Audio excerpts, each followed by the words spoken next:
Hoy queremos darle seguimiento, ya que el día miércoles no estuvimos por aquí, no me fue posible estar, pero queremos hoy tocar el tema, ampliar un poquito el tema de la sinagoga, que entendamos qué es la sinagoga, cómo nace la sinagoga. Y vamos a reforzarlo con algunos pasajes, no muchos, bíblicos, para tener un panorama más amplio. Y bueno, pues vamos a ponernos en las manos del Señor y vamos a darle gracias a Dios y pedirle por la señora Guadalupe Lerma y su esposo Juan, también Santiago Acosta. Vamos a ponerlos en las manos de Dios y pedirle al Señor que ahí donde estén ellos hagan la obra del Señor. Sabemos que Dios en este momento no está escuchando mucho al pueblo, no está escuchando mucho a su iglesia, pero de todas maneras vamos a orarle a Dios, vamos a pedirle al Señor. Ya Él sabrá, Dios sabrá si nos escucha o no nos escucha, pero vamos a pedirle por la sanidad de la señora Guadalupe Lerma y su esposo Juan. Ellos tienen, Señor Jesús, problemas con este virus. También a Santiago, Señor Jesucristo, Santiago Acosta, él también necesita, Señor Jesús, de tu misericordia, Padre. Y bueno, pues la recomendación, Señor Jesús, para todo aquel que nos escucha, que pues prestemos atención y tomemos las medidas necesarias. No hagamos caso omiso, sino que utilicemos lo que el gobierno nos está recomendando en el nombre de Jesús. Gracias te damos, Padre, en el nombre de Jesús. Gracias. Muy bien, bueno, vamos a hablar, la sinagoga. La sinagoga fue el resultado natural, ¿verdad? Y que permaneció perdurable del cautiverio, más o menos por allá como en el año 586, año 587 antes de Cristo, por allá, cuando fueron llevados a Babilonia.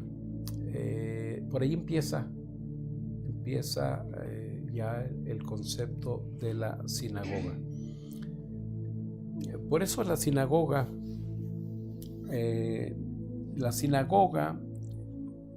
lugar de reunión en hebreo, o casa de asamblea, es el lugar del culto del judaísmo. Acordémonos que se me viene a la mente Segunda de Crónicas 7:14, cuando Salomón terminó de edificar el templo que su padre, el rey David, él deseaba construir, pero que Dios no se lo permitió porque había derramado mucha sangre.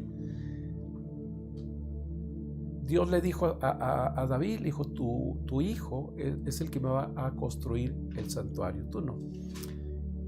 De manera que en Segunda Crónica 7:14, cuando ya el rey Salomón termina el templo, de edificar todo lo que construyó, entonces se acerca Salomón y le dice a Dios, así textualmente, parafraseando, le dijo Salomón, cuando se acercó, le dijo a Dios que si el pueblo llegara a ese lugar que habían construido, tú vas a escucharlo, tú lo vas a escuchar desde los cielos.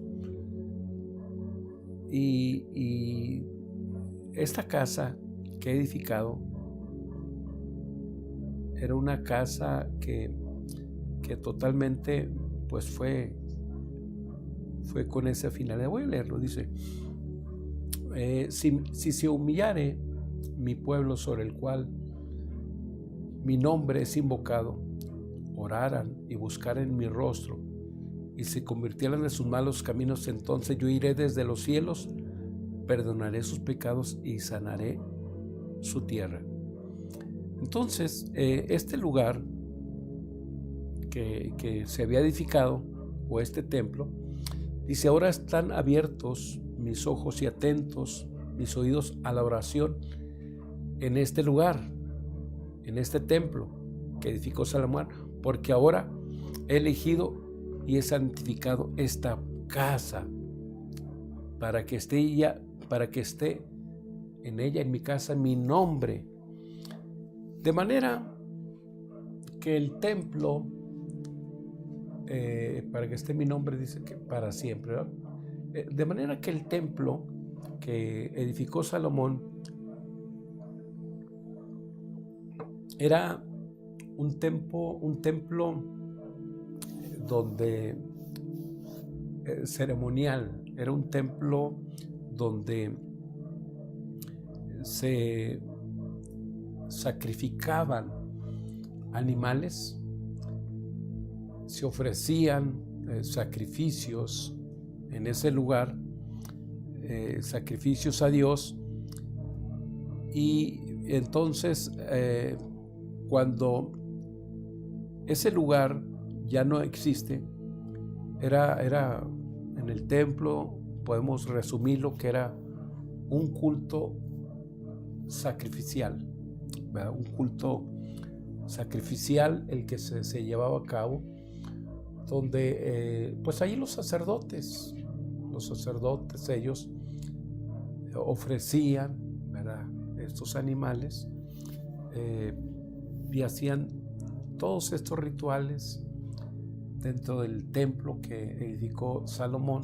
No voy a entrar mucho allí en detalle, pero sí enfatizar que a partir de cuando el pueblo hebreo fue llevado a Babilonia y el templo de alguna manera fue pues destruido, no totalmente, pero fue dañado, el templo dejó de ser funcional. Ya no se hicieron cultos sacrificiales, ya que los sacerdotes y todos los que se encargaban de hacer el trabajo ahí en el templo pues fueron llevados a Babilonia, de manera que el templo era el lugar que Salomón había edificado, y Dios le dijo a Salomón que si su pueblo se humillara, ¿verdad?, en este lugar y buscar en su rostro de todo corazón, dice: yo voy a oírlos de los cielos, voy a sanar la tierra, voy a perdonarlos, ¿verdad? Y en este templo, aquí, mi nombre estará para siempre.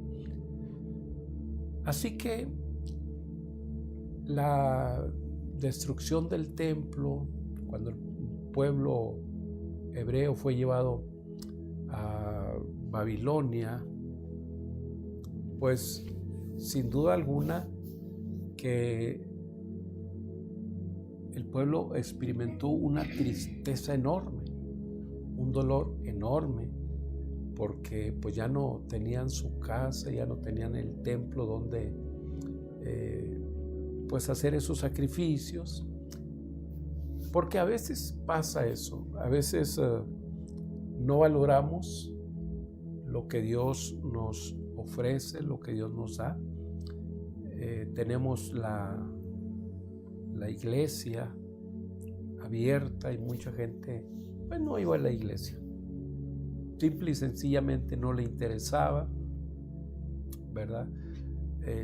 Y quiero decirte que aún ahora que se abrió más o menos como un mes aquí en Ciudad Juárez de nuevo los templos de manera presencial, que el gobierno dio apertura cuando empezó a bajar los códigos con cierta capacidad, los templos, mucha gente dejó de ir, y era obvio, algunos por temor, algunos por por miedo, otros porque están contagiados y otros que no iban y que no fueron ni van a ir porque no valoramos lo que Dios nos da. De manera que el pueblo entonces, el pueblo hebreo, no valoró tener ese templo que Salomón había edificado y lo empezaron a valorar cuando estaban pues esclavos en Babilonia. Empezaron a valorarlo, a extrañarlo, y los sacerdotes pues dejaron de ofrecer sus sacrificios porque ellos lo hacían en el templo que estaba en Jerusalén. Pero hoy vemos al pueblo que está disperso en Babilonia y ahí nace lo que llamamos el culto de la palabra. En el templo que estaba en Jerusalén, allí podemos ver algunos elementos. Ahí estaba el arca del pacto, ahí estaba la vara de Aarón, ¿verdad? Estaba también la Torá, la ley, estaba pues el maná, algunos elementos del maná, y había algunas cosas que estaban ahí. De manera que ahora esos elementos ya no están. Ya no hay el templo, ya no está el arca, ya no está la ley, la Torá, ya no está el maná, ya no están las piedras aquellas del Jordán. Entonces empieza ahora un nuevo concepto, lo que nosotros llamamos la sinagoga. La sinagoga vino entonces en ese momento vino a suplir la necesidad de acercarse a Dios.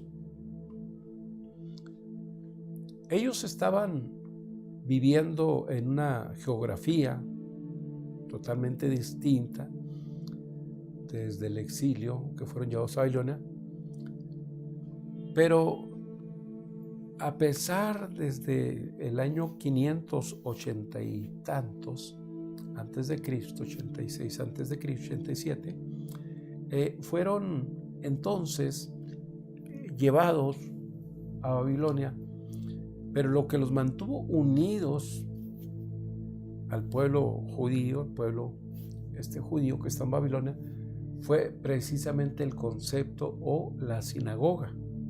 La sinagoga, ya el templo ya no estaba. La sinagoga juega un lugar relevante en el exilio.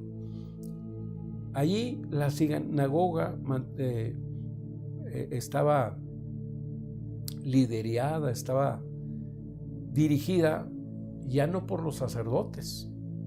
Los sacerdotes allí no oficiaban. Eran laicos, eran personas que no tenían una jerarquía dentro del templo de Salomón, ya que eran los sacerdotes los encargados.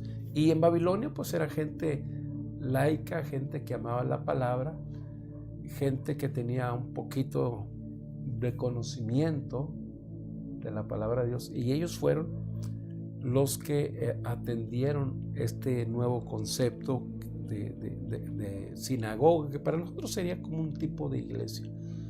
Entonces, el vocablo sinagoga significa asamblea, ¿verdad? La sinagoga, entonces, junto con el templo, son las instituciones más importantes del judaísmo, porque cuando ellos regresaron siglos después a Jerusalén y que ya el templo estaba reconstruido,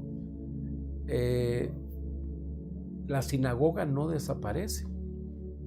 Las sinagogas siguen presentes y está el templo, que es donde ofician los sacerdotes. Pero la sinagoga no desaparece una vez que ellos regresan del exilio, ¿no? La sinagoga sigue presente.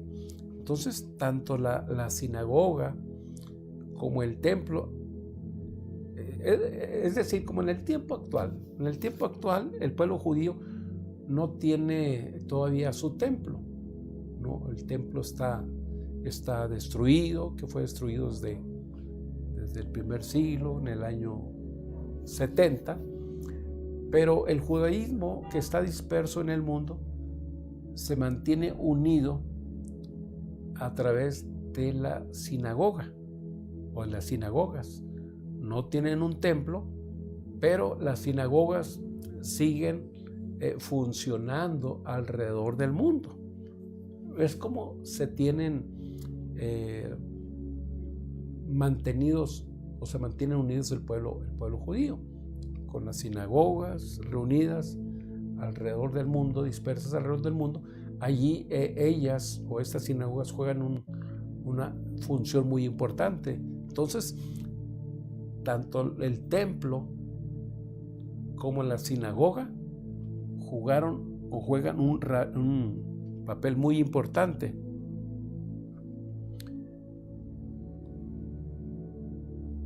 Los judíos que regresaron después del cautiverio a Jerusalén reconstruyeron el templo.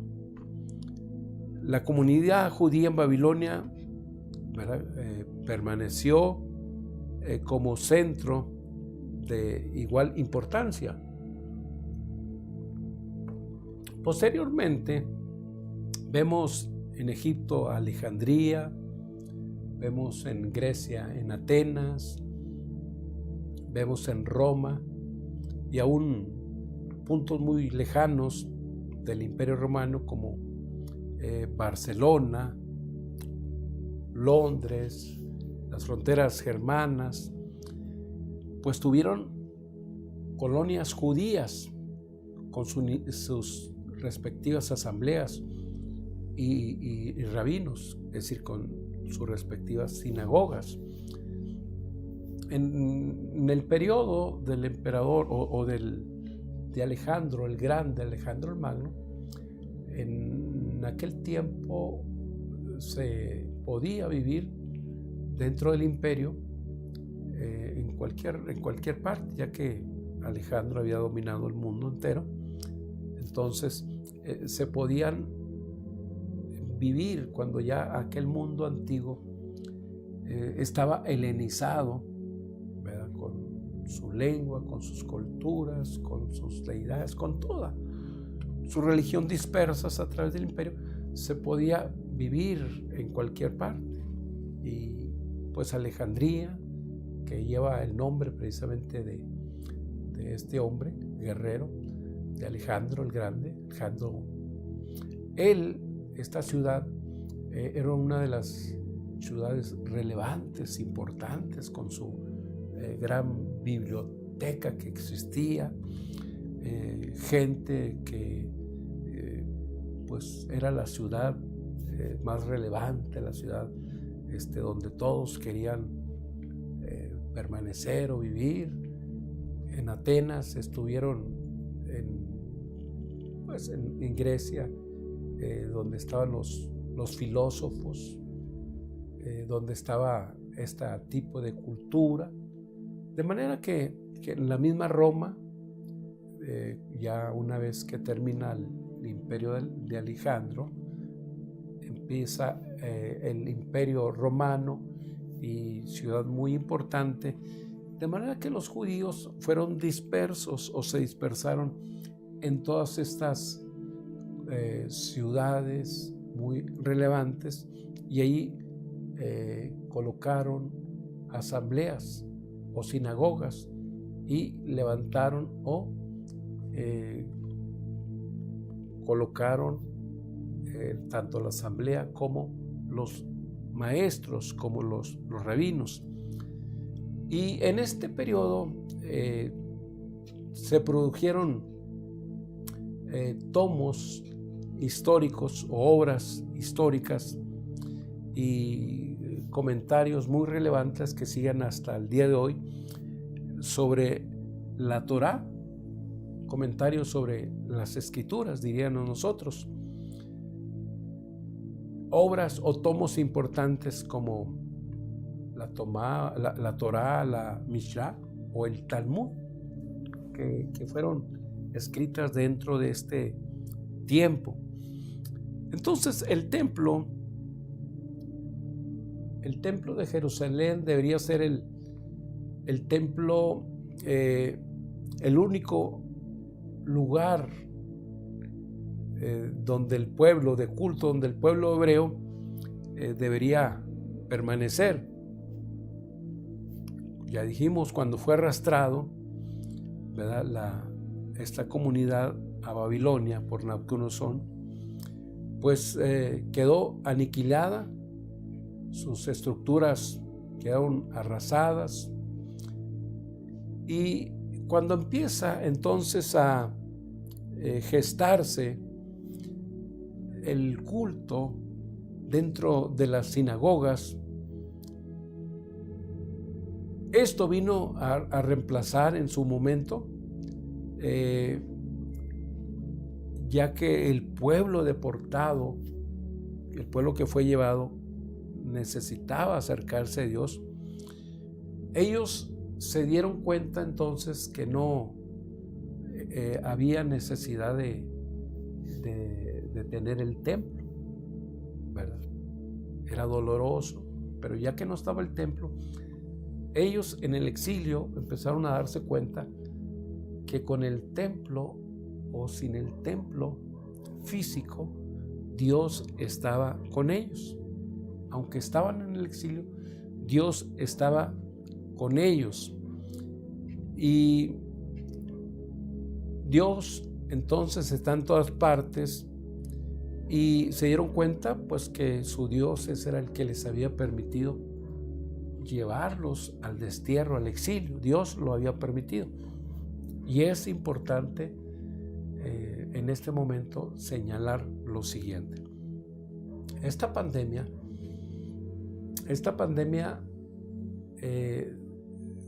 primero, el pueblo que estaba exiliado, que estaba en la deportación en Babilonia por 70 años, este pueblo, claro que lloraba a Dios, claro que le pedía a Dios que terminara el exilio, que terminara, que fueran regresados de nuevo a Jerusalén. Anhelaban, lloraban, se quebrantaban, porque querían que eso terminara, ese momento, ese tiempo. Pero el Señor había dicho, de acuerdo a Jeremías 25, por citar algún pasaje bíblico, 70 años van a estar en Babilonia. Cuando se cumplan los 70 años, los voy a hacer que regresen de nuevo. Entonces, 70 años en Babilonia, y la gente pedía a Dios, rogaba a Dios que terminara esa situación, lloraban. De manera, hermanos, que esto es muy afín como lo que estamos viviendo.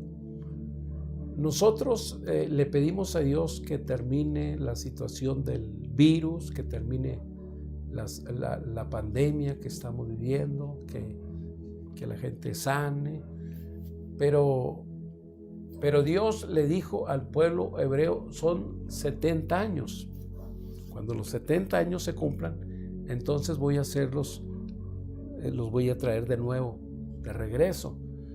Y nosotros debemos entonces tomar nuestras precauciones con esta pandemia. Debemos cubrir nuestra nariz, nuestra boca, tal vez nuestros ojos con lentes, y debemos llevar a cabo los cuidados sanitarios, lavar nuestras manos bien con jabón, desinfectante, todo el protocolo que el gobierno del estado lo ha señalado, que es muy afín a lo que están haciendo en otros países. Entonces, debemos hacerlo porque creo que esta pandemia Dios lo ha permitido. Dios ha permitido que esta pandemia por igual afecte tanto al cristiano como a aquel que tenga otro tipo de fe. Dios lo ha permitido. Dios ha permitido que esto avance, que no hay diferencia, ¿verdad? ¿Por qué? Porque Dios tiene sus planes trazados, sus propósitos, y creo que Dios le ha permitido a estos demonios, a esta pandemia, avanzar. Y nosotros tenemos que obedecer. Primero, orarle a Dios, caminar en el temor de Dios y tomar las medidas necesarias. Porque una vez que la persona es infectada, cuidado. Entonces Dios quiere que nosotros nos protejamos. Dios nos advierte: cuídense, protéjense. No salir, no andar en fiesta, no, mucho cuidado, porque Dios es muy firme en lo que está haciendo. Entonces ellos descubrieron que aunque no estaba el templo, el pueblo judío, el Señor estaba allí. De manera que el culto sacrificial que se hacía en el templo pues deja de existir, y aparece entonces lo que hoy nosotros estamos viviendo. Nosotros venimos precisamente de ese concepto de la sinagoga. La Torá, la palabra, ya no era expuesta por los sacerdotes, sino que ahora la sinagoga era una de los elementos que eran parte de la liturgia, del servicio, del culto de la sinagoga. Era la ley, la palabra de Dios, ¿verdad? La palabra, la Biblia, para que entendamos, era expuesta a los que asistían a la sinagoga, y eran gente laica, ¿verdad? Gente que presentaba la palabra, muy parecido al concepto que nosotros tenemos en nuestros hogares, ¿verdad? En las células, o muchas veces en el templo, que es muy parecido al de la sinagoga, Entonces nace así la sinagoga como congregación del pueblo judío en torno a la palabra de Dios.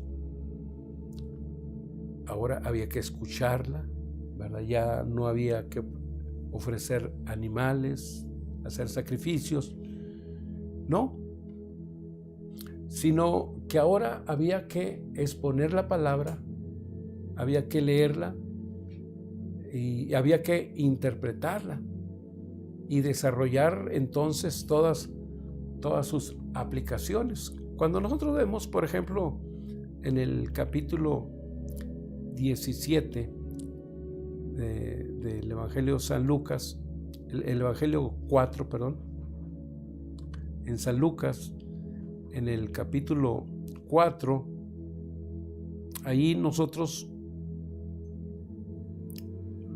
más o menos tenemos una idea de cómo nace entonces la sinagoga.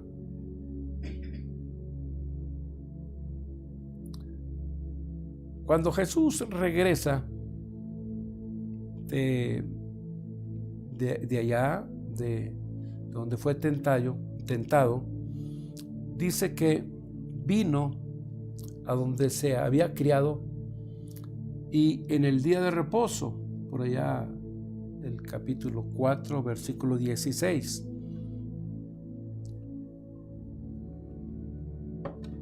Vino Jesús de Nazaret, donde se había criado, y en el día sábado, en el día de reposo, entró en la sinagoga, conforme a su costumbre, y se levantó a leer, y se le dio el libro del profeta Isaías, y habiendo abierto el libro, halló el lugar donde estaba escrito: el Espíritu del Señor está sobre mí, por cuanto me ha ungido para dar buenas nuevas a los pobres, me ha enviado a sanar a los quebrantados de corazón, a pregonar libertad a los cautivos y vista a los ciegos, a poner en libertad a los oprimidos, a predicar el año agradable del Señor. Y enrollando el pergamino o el libro, lo dio al ministro y se sentó, y los ojos de todos en la sinagoga estaban fijos en él, y comenzó a decirles: hoy se ha cumplido esta escritura delante de vosotros. Era así como funcionaba. Se leía una parte escritural y entonces había que interpretarla. Eso se hacía en la sinagoga. Y Jesús dijo, ¿verdad? El Espíritu del Señor está sobre mí. Y dijo: hoy se ha cumplido delante de vosotros esta porción bíblica, esta escritura. Entonces vemos nosotros que la interpretación o el desarrollo de la actividad dentro de la sinagoga más o menos funcionaba así. Allí nace, en la sinagoga nace también el concepto de maestro, ¿verdad? Que nosotros llamamos rabino. Un rabino pues es un maestro, no un maestro en el sentido como nosotros lo conocemos, un maestro de la Secretaría de Educación Pública, no, estamos hablando de un maestro de la ley de Dios, un maestro, un docto, ¿verdad? Una persona con conocimientos muy amplios acerca de la ley de Dios. Ahí nace entonces el concepto de rabino, rabino. Jesús, él fue un rabino. Jesús no fue sacerdote porque él no venía de la tribu de Aarón. Jesús fue un rabino, un maestro. Figuras esencialmente ligadas a la sinagoga y al culto, la figura del rabino. La figura y tipo y prototipo de esta función también es Esdras, que era sacerdote y era escribano también. Allí nace precisamente el concepto de los escribas en la sinagoga. Acordémonos que Esdras, pues él fue el que leyó la ley al pueblo. Ya cuando él era el copero del rey,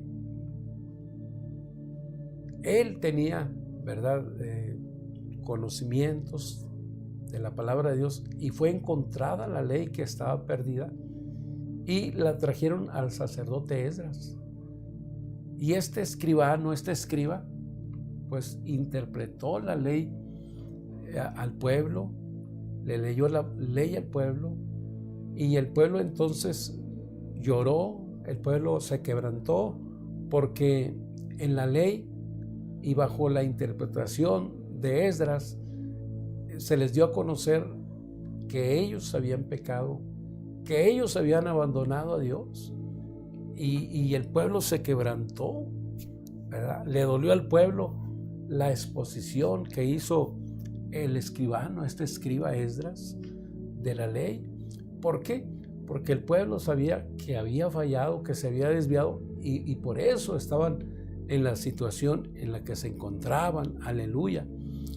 Por eso, allá, esto lo pueden ver allá en el capítulo 7, 8 del libro de Esdras, por allá, Entonces, algo muy importante. Bueno, ya leímos el capítulo 4 de San Lucas, que nos habla de que Jesús entró a la sinagoga, leyó la ley, se le dio el pergamino, el libro, el rollo, para que leyera. Él entró a la sinagoga, pero también nos dice allí la palabra del Señor en Mateo capítulo 17, versículo 24, 17:24 de San Mateo. Allí nos habla que cuando fueron a cobrarle los impuestos, capítulo que dije, 17:24, ¿verdad? Entonces, cuando fueron dice, cuando llegaron a Capernaúm, vinieron a Pedro los que cobraban las 2 dracmas y le dijeron: vuestro rabí, nuestro maestro, no paga las 2 dracmas. El maestro dijo sí, y al entrar él en casa, Jesús le habló primero diciendo: ¿qué te parece, Simón? Los reyes de la tierra, de quienes cobran los tributos, de quienes cobran los tributos o los impuestos, de sus hijos o de los extraños. Pedro le respondió: de los extraños. Jesús le dijo: luego los hijos están exentos. Sin embargo, para no ofenderles, ve al mar y echa el anzuelo, y el primer que saques, tómalo, y al abrirle la boca hallarás un estatero. Debes tomarlo y dárselo por mí y por ti. Estaba pagando los impuestos que se cobraban, ¿verdad?, a los que estaban al frente de cobrar los impuestos del templo. Entonces Jesús no se divorció ni de la sinagoga, porque él acostumbraba a ir a la sinagoga, pero también pagaba los impuestos que estaban, desde luego, en manos, ¿verdad?, de los romanos. Los romanos eran los que cobraban los impuestos del templo. Ellos son los que habían colocado ya de manera política al sumo sacerdote. Ya no era de parte de Dios, sino que el mismo gobierno o el imperio romano colocaba precisamente al sumo pontífice desde un punto de vista político, no de parte de Dios. Entonces Jesús no estuvo en contra de la sinagoga, ni tampoco estuvo, ¿verdad?, en contra del templo. No. La sinagoga, Jesús la visitó, le dio su aprobación. Entonces, el culto de la sinagoga no nace de la nada, no nace de un vacío de la nada, no, sino que la sinagoga nace bajo una necesidad que se da, y hasta el día de hoy se mantiene allí. Casa de asamblea, ¿verdad?, es el nombre del lugar o el culto del judaísmo. Entonces la sinagoga es la que en la misma Biblia la encontramos en el Nuevo Testamento, que se traduce como iglesia, o congregación, o como asamblea. Entonces nosotros venimos, más o menos venimos de ese concepto. Acordémonos que la iglesia nace dentro de lo que nosotros llamamos células, así le llamamos nosotros, célula. La iglesia nace en el aposento alto, donde estaban reunidos 120 personas después de haber sido levantado Jesús, después de la resurrección, había 120 reunidos y allí llegó el poder del Espíritu Santo. Allí estaba María, la madre de Jesús, de acuerdo a Hechos capítulo 1. Ahí estaba, entre esos 120 estaba María, la madre de Jesús. No estaba en el cielo, estaba allí como aquellos 120. Y allí nace la iglesia. Nace la iglesia, pero la iglesia empieza a desarrollarse bajo el modelo que mismo Jesús implementó. Acordémonos que Jesús tomó a 12 personas, a las cuales entrenó, a las cuales capacitó. Estuvo más de 3 años con ellos, enseñándolos, capacitándoles, hablándoles acerca del reino de los cielos. Los envió de 2 en 2 a predicar la palabra, les dio autoridad. Ellos vinieron regocijándose porque aún los demonios se sujetaban en su nombre, venían con gozo. Entonces la iglesia nace bajo ese modelo donde están aquellos 120 reunidos el día de Pentecostés, pero la iglesia empieza a reunirse en los hogares, en las casas. La casa de Julano de tal. Entonces, la iglesia no nace en edificios. La iglesia no nace, ¿verdad?, en templos masivos donde hay miles de gentes, donde van miles de gentes a tal auditorio, a tal reunión, ¿verdad? Y van y hacen actividades masivas donde realmente pues es difícil conocerse. Pero la iglesia nace y en Pentecostés, pero toma la figura de las sinagogas, Por eso la Biblia nos habla de la iglesia que está en casa de, ¿verdad?, la iglesia que está en tu casa. Entonces, la iglesia se reunía en grupos pequeños, de manera que nosotros hoy tal vez nos sentimos tristes, pero tú estás en una iglesia, aunque estés en tu casa.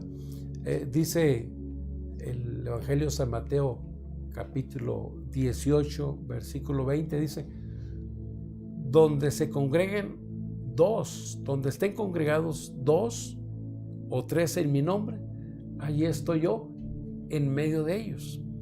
De manera que, aunque no podemos hacerlo de manera presencial, de estar en la casa, en el templo, en el santuario que hemos edificado para el Señor, sí estamos reunidos en la iglesia. Yo aquí estoy en la iglesia que está en mi casa, con mi familia. Tú, hermano, debes estar allí en tu casa, allí con los tuyos. Así nació la iglesia. Tienes Biblia, allí reúne a los tuyos, háblales la palabra de Dios, dales una explicación de la lectura que acabas de leer. Allí, ¿verdad?, darles esa lectura como se hacía en las sinagogas.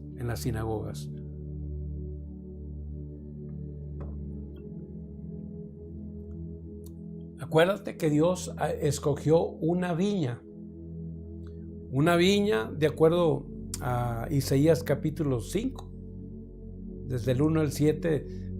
Dios escoge una viña, Dios la prepara la tierra, la riega, limpia su hierba, hace todo por su viña, y al momento de dar el fruto, la viña da uvas silvestres. Y entonces el Señor dice que esa viña es la casa de Israel. Los frutos eran frutos amargos, no servían. Esa era la viña del Señor. Dios había trabajado con ella. Pero el Evangelio de San Juan, capítulo 15, allí nos dice el versículo 1, nos dice que ahora el Señor nos dice que Él es la vid verdadera. Ya no es el pueblo de Israel. Dice, yo soy la vid verdadera. San Juan capítulo 15, y con esto terminamos. Versículo 1. San Juan 15, versículo 1. Yo soy la vid verdadera y mi Padre es el labrador. Todo pámpano que en mí no lleva fruto lo quitará, y todo aquel que lleva fruto lo limpiará para que lleve más fruto. ¿Verdad? Ya vosotros estáis limpios por la palabra que les he hablado. Yo soy la vid verdadera y Dios mi Padre es el que la cuida. Traducción lenguaje actual. Si una de mis ramas no da uvas, mi Padre la cortará, pero limpiará las ramas que dan fruto para que den más fruto. Ustedes ya están limpios gracias al mensaje que les he hablado, dice el Señor.